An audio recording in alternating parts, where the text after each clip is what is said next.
Hello, I'm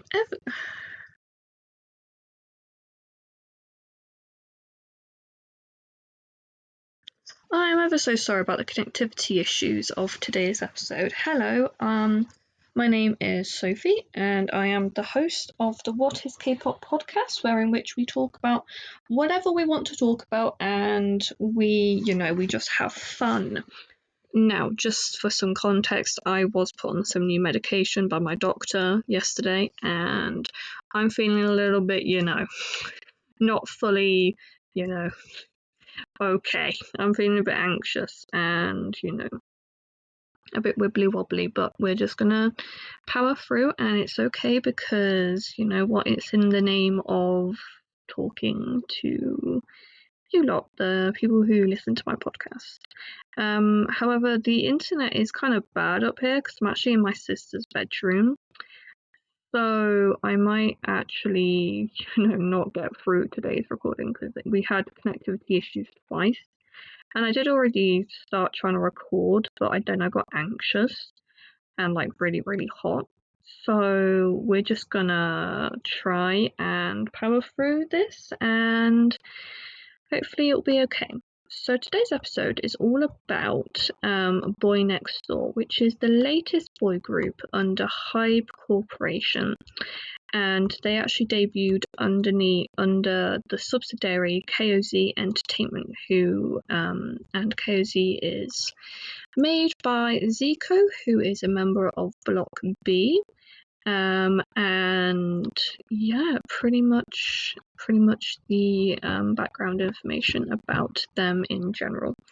There is 6 members, and all of them are actually younger than me, only by a tinsy bit, like the first couple of members, and then by a few years by the other ones. But it's okay because you know what? That sort of stuff kind of happens in K-pop, and so long as you're comfortable with the age difference, then you do you, boo. I do me, and yeah.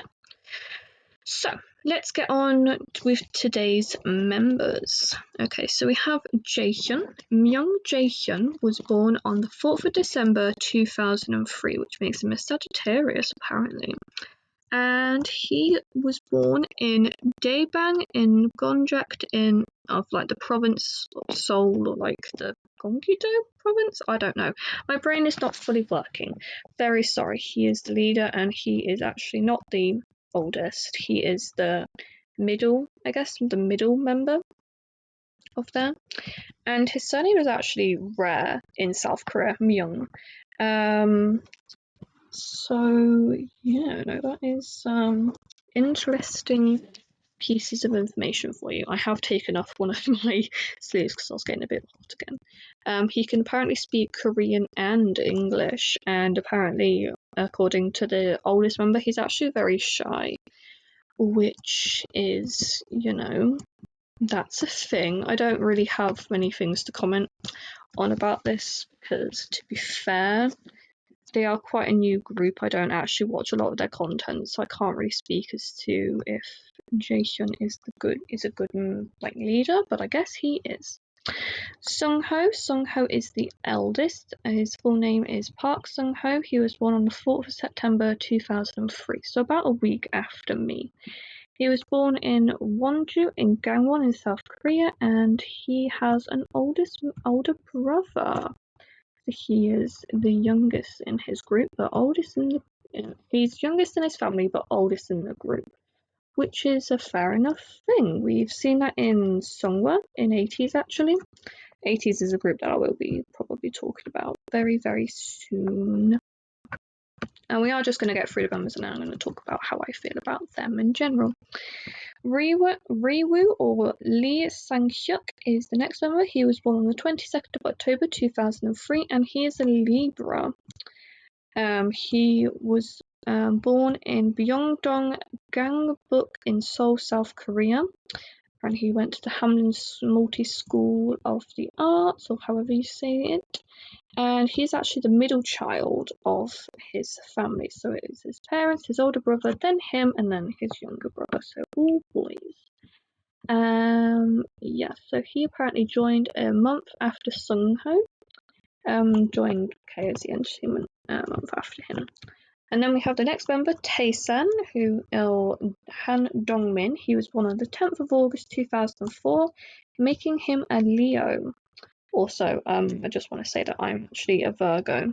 I'm a August Virgo, just in case you were curious about that. He is the all-rounder in the group, and he was born in Hwajeongdong, Seo, Gwonju in South Korea. I have absolutely no idea why on earth there is bit, but we are just going to Hwajong. What have you forgotten the next bit? Dong. Hwajeongdong.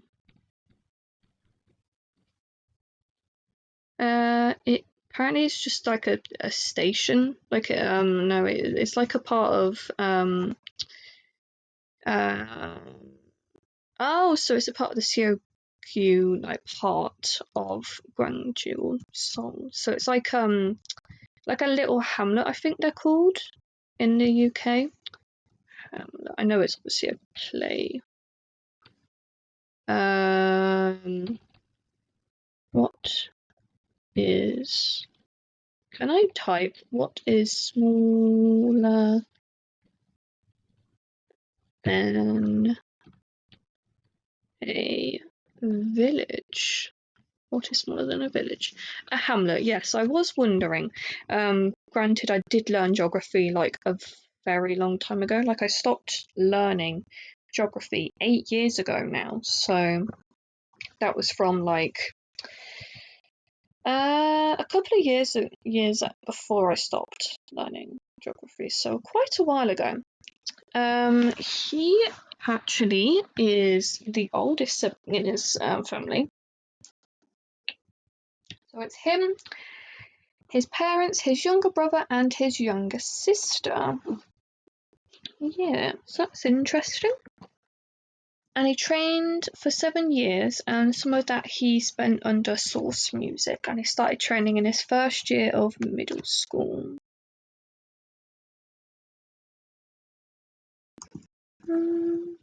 Oh, he's not a big fan of ice cream, apparently. To be fair, I'm not either. It's because of the fact that it's so cold, I think. Like when I was younger, actually, when I went to a like an not amusement park, like a soft play centre when I was younger. They actually served during like a birthday party, because I had a birthday party there once, of jelly and ice cream, and I stirred around the ice cream so then it would kind of melt a little bit and get like ice cream soupified. That was better. I like ice cream soup more than I like ice cream. And I'm sure some people would be like, that is disgusting. I'm like, I agree with you. I actually do agree with you that it can be disgusting. But also it can be really, really nice. Next member is Lee Han, or Kim Dong-hyun. He was born on the 20th of October 2004, making him a Libra. And he was born in Alakdong, Dongnae in Busan, South Korea. If you're ever curious as to what I'm speaking from, it's like just general things that I know about the members, as well as the stuff that's on the K profiles a website. So if you're ever wanting to know a little bit more about them and as to where I get my information from, just check that out. But yeah, I do just kind of take in a lot of information from just like really weird stuff. Yeah, so it pays sometimes to read. Yeah, but obviously, like if you can't read, then that's fine. Anyway, back to Lee Han. He is the youngest child. I am also the youngest child. Did you know that? Oh, apparently, the company bought him a fish tank, which is very, very sweet. I actually used to have fishes, but sadly, the one that they got for my sister, it got sick and then died, passed away, whatever you want to call it, and then gave that illness to my fish, and it then died, passed away too. Yeah, that was sad. apparently he likes eating sweets, gummy sweets, rather than a full meal, which I can't agree with. I don't eat sweets because I am too hyper as is. So if I was to ever eat sweets, I genuinely think that I would explode into a pile of sugar. Yeah. One Hack, who is the Maknae, his stage name is also his birth name, so it's just Kim Won Hack. He's the Maknae and was born on the 29th of November 2006, so he's a little bit younger than the rest of the members, but not by much. About 2 years, which is, that's fine, and he is actually more of a carer to the rest of the members, despite him being the youngest. And he was apparently the first male idol born in 2006, and the second is actually Loon 8's Young Sop. And apparently he actually didn't make the auditions at his academy that he'd been at, like I guess like a musical academy. So they actually contacted him outside of like the original time and asked if he wanted to audition, and he did, so he got into the company that way. As for, and now we're going on to just generally my opinions on the group. Like today's episode is like really, really short, to be fair. There's not really much to say about such like a new group, unfortunately. When I first watched like the music videos, obviously I watched it like when they first debuted. The one member that really caught my eye was actually Sangho. It was him in the what do you call it? Like that jacket, denim jacket. It really caught my eye. Him and his general like presence, and him just really conveying the message of, we are just your average Joes. We are, the boys next door. We're the kids that you've hung out with all of your life. We're those kids that, they stand outside your house and shout up into your bedroom, "Oi, do you want to come and play with us?" Like, Sangho really, really caught my eye with that. And I was actually really, really impressed because I don't usually, notice a member straight off the bat, because I'm normally just like, you are moving way too fast. All of your outfits are too similar. I cannot, and I repeat, cannot tell the difference between your outfits at the moment. It's actually criminal. I am getting better at the whole like differentiating between it, though. You will be pleased to know that. So when I was kind of going through like the information that we knew about the members before they'd even debuted, I was really struggling to figure out which one was the member that I liked, because actually their teaser pictures, I think they were all wearing denim jackets, or like they all kind of like, how usually the groups have like their positions that they stand in for group photos. They were doing that, but they kept on changing. So I was like, for God's sakes. But eventually I actually found Sangho. And so I was like, you are my bias.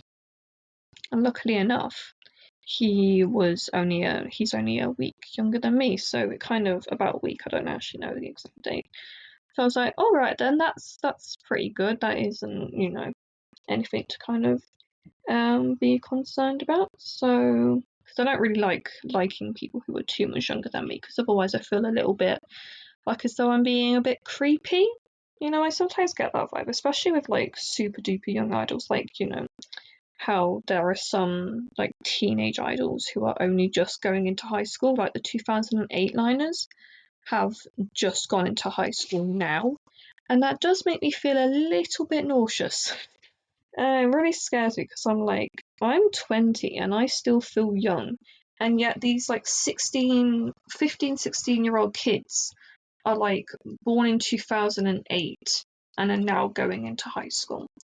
But I'm sure the kids like, I'm sure the people who were 15 when who were 20 when I was 15, so like my sister's age, also kind of felt like that when I'm like then. And I know actually, because obviously I talk to my sister every single night. She hates the fact that she's turning like 25 this year. She absolutely hates it. I'm like, dude, like it's just natural, you know? And I'd be a little bit more concerned if you weren't afraid of growing up, because, you know, the consequences of not growing up are, you know, not doing anything else.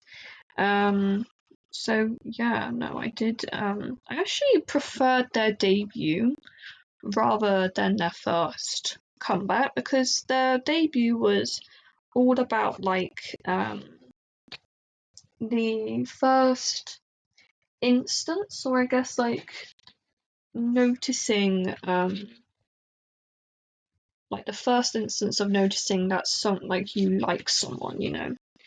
And so I was like, this is really, really cute. I really, really like this song. And then I was listening to their comeback songs. Don't get me wrong, they are good, but I've not listened to them since they've come out. And like that's kind of important to me, like replayability, being able to listen to the songs over and over again. And I haven't been able to feel that with their first comeback, as opposed to what their debut was like. And I actually really hope that their next comeback, which is coming out next month in April, is a lot better. However, I do understand kind of that sometimes music just isn't for you, and that's okay as long as you like still kind of acknowledge that and don't hate on them, because like music isn't supposed to be for everyone. You are supposed to have likes and dislikes, and that's okay. It's a part of life, and you know what? It's okay.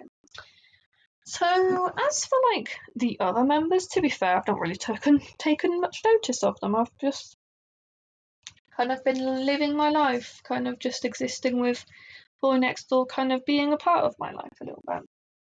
And like it's the only group that I can kind of like respect as like a background group, if that makes any sense. Not as like a group that I'm like fully invested in, not like ATs or Stray Kids or anything like that. Like I don't feel bad about not acknowledging their presence more. Like they just seem like a group that I can kind of just listen to occasionally and kind of really appreciate kind of what they're doing in that moment, and just, you know, observe them for who they are and kind of just be a fan of them, but not like I wouldn't consider myself a one-door, is what I'm trying to say. And I guess that's like kind of the thing with groups, especially like that are coming out now, because another group that came out kind of at the same time was Zero Base One, and Zero Base One is a group that I'm going to be talking about in a few weeks' time. And I kind of feel the exact same way about Zero Base One as I do BoyNextDoor, because I would say I'm a fan of both of their groups, and like I wouldn't consider myself a stan of any of them, but I'm just kind of there, and I'm just sort of like a passive fan, I guess you would call me. And like I can acknowledge their presence. I quite like them. It's sort of the same as like Blackpink as well. And like I like Zero Base One and everything. Like I would consider myself a little bit of a Zeros, or however you say their fandom name, but I wouldn't consider myself a one door, just because of the fact that like I follow Zero Base One on Instagram, like their official Instagram, but I don't think I follow BoyNextDoor at the moment. However, that might change. But yeah, I mean, there isn't anything wrong with not listening to all of your favorite groups' releases, because it's just natural not to listen to loads of songs from a group, but you know, it's just sort of kind of what happens. Like even BTS, which was like my alt group for a while, my ultimate group that I really, really liked, I haven't listened to all of their songs, and you know, that's still okay, because at the end of the day I'm not supposed to be a fan of all of their songs, otherwise that would just kind of be weird, because then I wouldn't have anything new to discover. Or with 80s, like I've not listened to all of their stuff from their newest album that they released, but I have listened to their newest Japanese stuff and it's really good. So like it just gives you the chance in the future to be able to listen to everything that kind of goes on with them and like carry on discovering their discography. And it's all about like reaching a balance with some groups.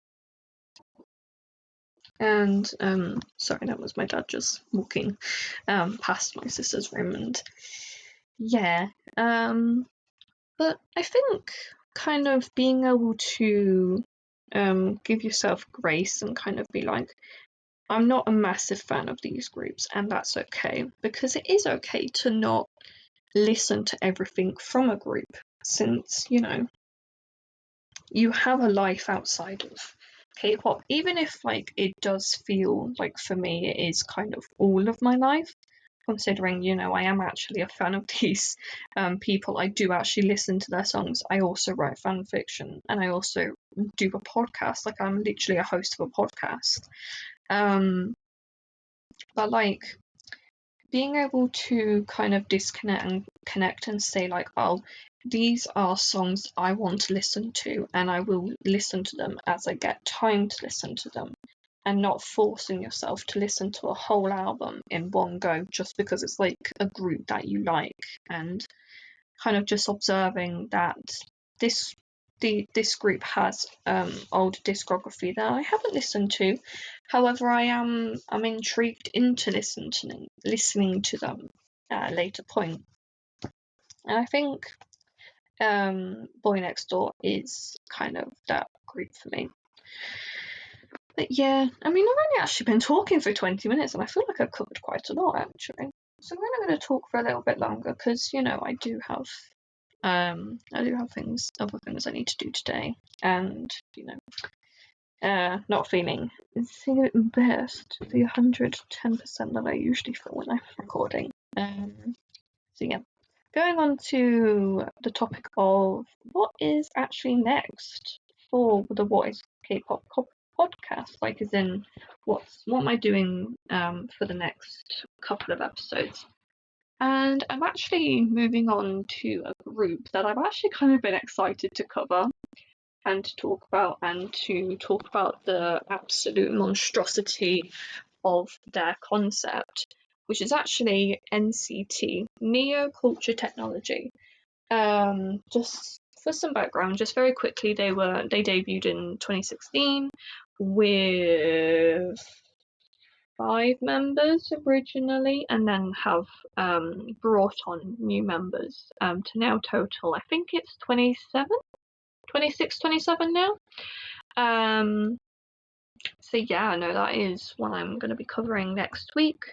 On Wednesday it's going to be NCT 127 and Wavy, and then we have on Friday we have NCT Dream and NCT Wish, and then on Sunday we're going to be talking about the 3 former members, who are Lucas, Shotaro and Sungchan, and kind of their solo careers, a bit about Rise, the new group that Sungchan and Shotaro are in, and just generally talking about how I personally my opinions of NCT Dream, Wish, Wavy and 127 are in general.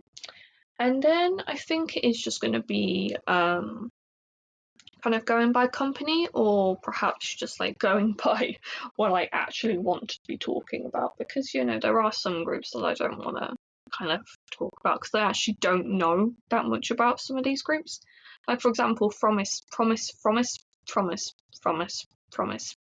whichever one it is, Promise 9, the group under Pledis, I actually don't want to talk about them because I know zilch about them. I literally know nothing about them, other than that they run a survival show called Idol School, and one of the members left after they all joined Pledis because of, I guess, like the contract terms and her not wanting to be a part of that.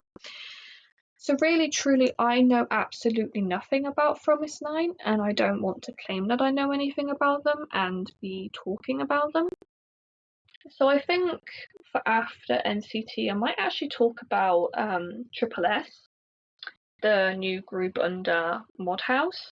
I actually like Triple S, like I like quite a lot of their songs, and you know, we've got some members who are older than me, some who are younger than me. Their concept is actually quite cool. And just, I actually find the group as a whole really, really interesting, because I feel like it's a way of doing the infinite concept, but doing it better or in a more sustainable way than what SM did with NCT and what they were going to try and do with Super Junior. So that is kind of like my plan for the next 2 weeks. Obviously things might change. I might do a bonus episode. As for the episode on, I did mention about the ASTRO episode briefly, I think, and that is not going to be a bonus episode. It is just going to be a regular scheduled episode on that Friday. So look out for that. I might do an extra episode at some point during that week in general, just so that kind of it isn't just about kind of the event that happened, obviously. So then it isn't, you know, because I just want to say this now, like nothing about like that situation should really be like, as at least in my opinion, should be considered as sad anymore. At least that's just what I think, personally myself, because Moonbin gave us 25 wonderful years, and you know, we can treasure those memories. But obviously, it is quite sad still, and I respect that wholeheartedly. You know, everyone deals with things like that in their own way, and you know, obviously, if you've been affected by it, then I really do hope that you can kind of feel some semblance of healing soon with everything that kind of is going on, especially on Twitter. There are still tributes to him all of the time, people like sending him tweets, you know, comments, I guess, on his Instagram pictures. There are still loads of them. People who still listen to Astro music, just keeping him in your thoughts always, kind of, when you're listening to Astro music is very, very nice. But the episode on Astro themselves is going to be a little bit more subdued. It's not going to be as like me past like talking about my opinion on the group or anything. It is more just going to be straight to the facts, talking about the members, and then briefly getting on to what happened, and then my thoughts on where I think Astro is going to go on from there. And then we're going to go back to the usual, like me just being myself in general. Yeah, no, I think that pretty much wraps up everything that at least I can talk about for BoyNextDoor. Very briefly on Zero Base One, and then kind of talking about scheduling. Things are going to probably be a little bit more consistent in like the times in which the episodes go up. I am thinking of 7 a.m. in England, so we're going into some British summertime soon. So whatever the equivalent is for you, that's when the episodes will be going up. If you ever want to hear about a specific group at a specific time, please feel free to comment or anything. I don't know how you do that on here, but just pop in a comment. I'll most likely see it. Also, completely irrelevant, I have a TikTok, and where I like just do whatever I want, and because of like how I was sitting, I had like a very, very bad double chin, or a triple chin. Like I have a lot of weight around my neck. I always have done, even as a kid, and I posted a video of it being very, very obvious. and someone commented, I can't tell if it's a double chin or a triple chin, and I'm like, I literally I commented back triple, screenshotted it, sent it to my sister, and she was laughing. She was like, "Oh, you should have commented something else back," and he was like, "Oh, are you single?" And I was like, "No, I'm married to my work." So I also sent that back to my sister, and she said, "Oh, you should have said no, it's a triple." But no, I'm not that good at comebacks. So that was quite funny on TikTok earlier. Also, if you ever want to support me in a different way, I am on Twitter, or X as it's called now technically. It's just what is K-pop 2024. So if you want to give us a follow over there, feel free. I do have 4 followers at the moment, which is better than I thought it was going to be. But yeah, I think that pretty much wraps up everything I want to personally say right here, right now. Yeah, I think that is pretty much it. So thank you for listening. I do hope you have I hope you have a nice rest of your Mother's Day if you are in the UK, or if you are celebrating Mother's Day today. And I will see you again on Wednesday with a brand new episode all about NCT, specifically 127 and WayV. So yeah, I have been Sophie, you have been yourselves, and this has also been the What is K-pop podcast. Bye!